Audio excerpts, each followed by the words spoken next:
जब बात आती है कैमरे की, तो किसी भी अनजान एप्लीकेशन को कभी अपने कैमरे का एक्सेस ना दें।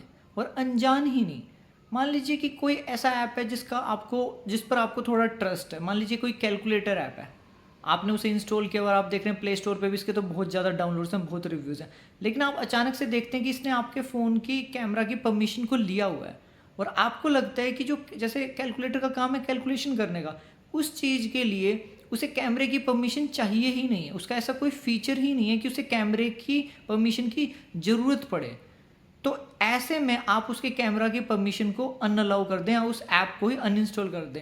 एक बात का और ध्यान रखें, हमारा जो डीपीडीपी एक्ट है, digital personal data protection act, वो ये बात क्लियरली कहता है कि कोई भी ऐप ऐसा कोई डाटा आपसे ना ले। वो डाटा मतलब फेशियल डाटा भी हो सकता है, कोई भी डाटा आपसे ना ले जो उसके फीचर्स से जस्टिफाई नहीं होता। मतलब कि जैसे मैंने बताया कि कैलकुलेटर के जो फीचर्स हैं वो कैमरे के एक्सेस को जस्टिफाई नहीं करते, तो आपको वो परमिशन उसे नहीं देनी है और वो डीपीडीपी का वोलेशन भी माना जाएगा।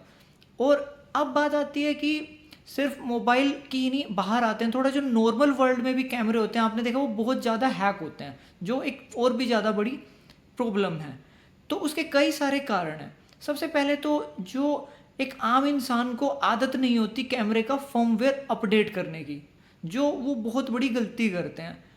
और ऊपर से ज़्यादातर जो पासवर्ड्स होते हैं वो डिफ़ॉल्ट होते हैं।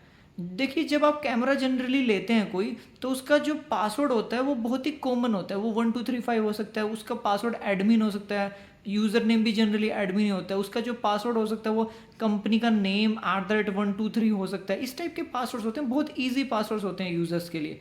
आप उन्हें चेंज नहीं करते हैं, जिसकी वजह से वो हैकिंग के लिए वल्नरेबल हो जाते हैं बहुत ज़्यादा।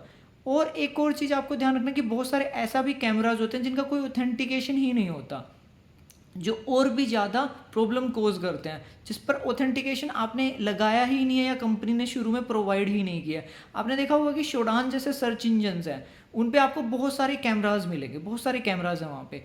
तो होता क्या है कि शोडान बेसिकली क्या करता है कि वो पब्लिक आईपीज़ को और जो पोर्ट्स हैं, ओपन पोर्ट्स, उनको स्कैन करता है और वहाँ पे वो आईओटी डिवाइसेस ऐसे ढूंढता रहता है। अब मान लीजिए आपका एक कैमरा है जिस पर कोई ऑथेंटिकेशन नहीं है और उसका एक पोर्ट है जिस पर उसका वेब इंटरफेस बना है, तो होगा क्या, आपका जो कैमरा होगा वो शोडान की सर्च लिस्ट में चला गया और वहाँ पे वो दिखेगा। मतलब कोई भी इंसान दुनिया का आपके कैमरे को देख पाएगा। ऐसे बहुत सारे कैमरेज बिखरे हुए हैं वर्ल्ड में, डार्कनेट पे भी बल्क में सेल होते हैं।